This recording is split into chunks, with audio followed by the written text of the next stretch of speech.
Welcome to the class 9 students. This is the continuation part of the chapter Life and its Diversity.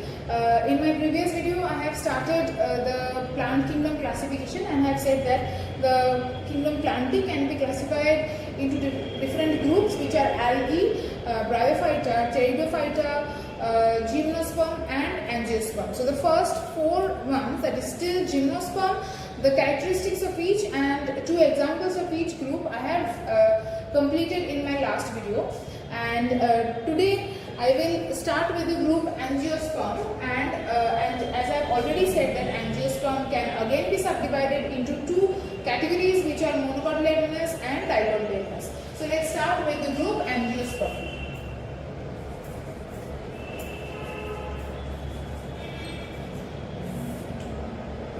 The main plant body is sporophytic, which contains root, stem and leaf. So first point is sporophytic plant body, sporophytic body, differentiated into root, stem and leaf.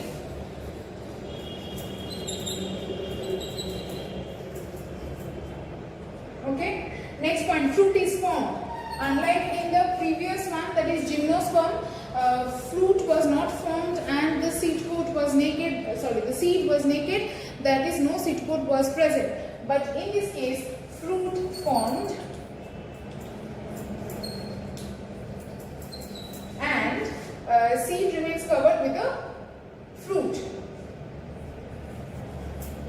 So obviously here fruit is formed. Previous one, fruit was not formed and seed is covered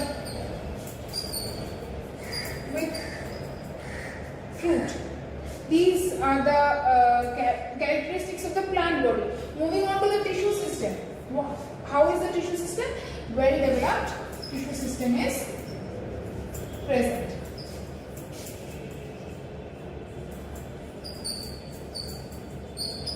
So well developed tissue system is present in angiosperms. Examples include, so all you can remember this thing that all flowering plants are angiosperms. All flowering plants are angiosperms, and here examples are paddy, mango. All these are the examples of angiosperm. Okay. Sporophytic plant body, differentiated into root, stem and leaf. Fruit is formed, seed is covered with fruit, well developed tissue system.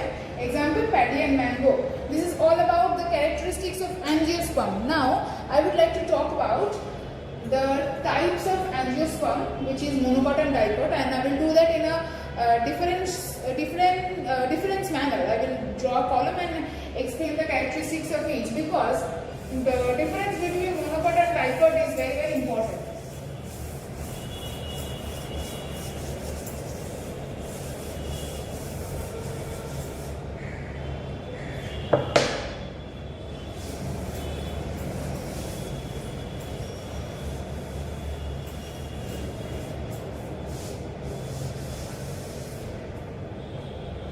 Starting with monocot,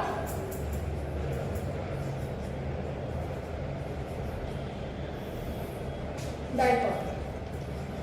These are the two categories of angiosperms, and let's talk about how the plant body of each is. So the first point is roots. How are the roots? In case of monocotyledonous, the root is fibrous root system. But in case of dicotyledonous, it is taproot. Taproot is present in dicot, but fibrous root is present in monocot.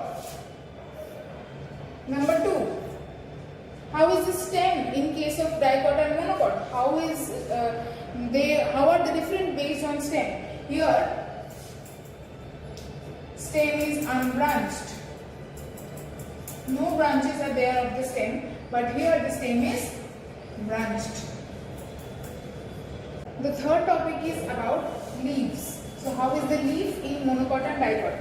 In case of monocot, the leaf is isobilateral. So I will tell you the meaning of isobilateral with parallel venation. So what is isobilateral? that means both the sides of the leaf, that means upper and lower sides of the leaf, are almost similar to each other, and also the two sides of the axis are also similar. So this is, suppose this is a leaf. These two sides are almost similar, as you can see on both sides of the axis it is almost similar.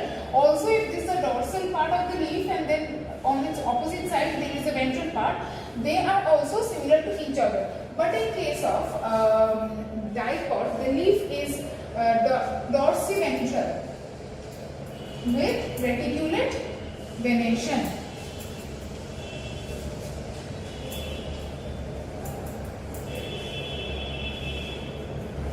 Now, what is dorsiventral?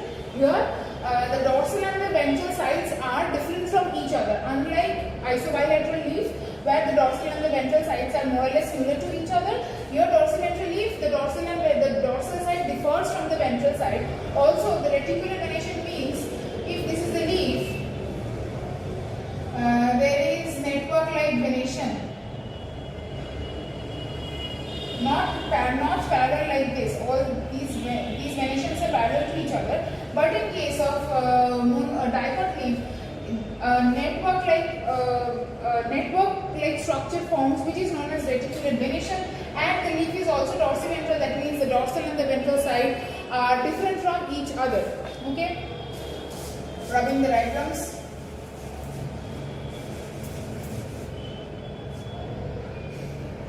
Fourth point is how the seed is. How is the seed in monocot leaf? Seed is with single cotyledon. So obviously, from the number of cotyledons that are present in these two, from that the name comes. If when the seed has a single cotyledon, then it is known as monocot, because mono means one and cot comes from cotyledon. It is basically known as monocotyledonous. That means one cotyledon is present. And this one is di means two, dicotyledonous. So obviously here the seed will be with single cotyledon. Here it will be with two cotyledons.